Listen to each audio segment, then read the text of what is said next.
ভোটারদের লাইন কিন্তু এখনো পর্যন্ত রয়েছে, যেটা দীর্ঘ একটি লাইন ছিল। সেই লাইনের ভোটাররা কিন্তু ইতিমধ্যে ভোট প্রক্রিয়া অনেকেই শেষ করে ফেলেছেন। এখনো পর্যন্ত যে ছবি দেখাতে বলবো অজয় দাসকে, তুমি দেখতেই পাচ্ছ একটি বুথের সামনে কিন্তু সেখানে কিন্তু ভোটাররা এখনো পর্যন্ত লাইন দিয়ে দাঁড়িয়ে রয়েছেন। এই ভোট প্রক্রিয়া কিন্তু একেবারে সুষ্ঠু এবং শান্তিপূর্ণভাবে হয়েছে, তেমনটাই কিন্তু ভোটাররা দাবি করছেন।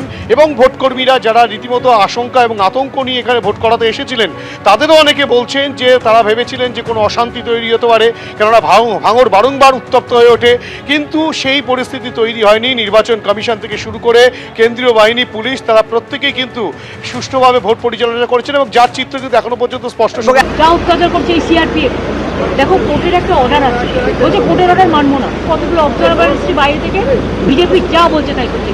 তুমি চক্রবেড়ি গিয়ে দেখেছো আমাদের সব পোস্টার খুলে দিয়েছে, এবং অবজারভাররা থানায় গিয়ে গিয়ে প্রেশার ক্রিয়েট করছে শুধু আমাদের পার্টিকে টার্গেট করে, যে সব তৃণমূল কংগ্রেসের এজেন্টকে গ্রেপ্তার করো।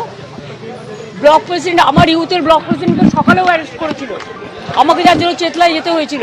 বাবা, এটা 17 নম্বর ওয়ার্ডের কাউন্সিলর, তার বাড়িতে গিয়ে রাত্রি 2টোর সময় সিআরপিএফ এর একদল গুন্ডা,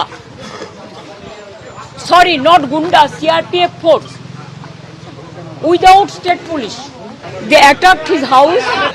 তখন ওদের বাড়িতে লাথি জাতি মেরে ওর ফোন কেড়ে নিয়ে বলেছে যেন বাবাই যেন কোনো কাজ না করে। বাবাইয়ের বাড়িতে গিয়ে দেখুন কি করছে, একটা ছেলেকে দেখুন ভাঙড়ে, জাস্ট সি দ্য অ্যাট্রসিটিজ। এইভাবে পুলিশ মেরেছে। क्या गुंडाराज चल रहा है, देश को बेच दिया। ऐसे वोट कभी होता है, पूरा इसको एट्रोसिटीज कर दिया। All their capture. Is it their duty? They should secure the border. Instead of secure the border, they are securing one political party. ठहलाए न पड़े बिड़ल गाचे उठे ना। उन्होंने कैंडिडेट, उनको घूमना चाहिए, लेकिन गुंडा लेकर घूमना नहीं चाहिए। 50 अभी धारा 163 है, वो जो कर रहा है कानून का उल्लंघन कर रहा है, हिंदू वोटर को डरा रहा है। 77 নম্বর ওয়ার্ড আর চেতলা এলাকায় সিআরপিএফ একদম টাইট করে রেখে দিয়েছে। 7টা বুথ ঘুরেছি, কোথাও কোনো প্রবলেম হয়নি। ওই এখানে 2টো বুথ আছে, আপনার জয় হিন্দ ভবন, ওখানে ওদের পার্টি অফিসও আছে শুনেছি, নন অফিসিয়ালি পৌরসভার।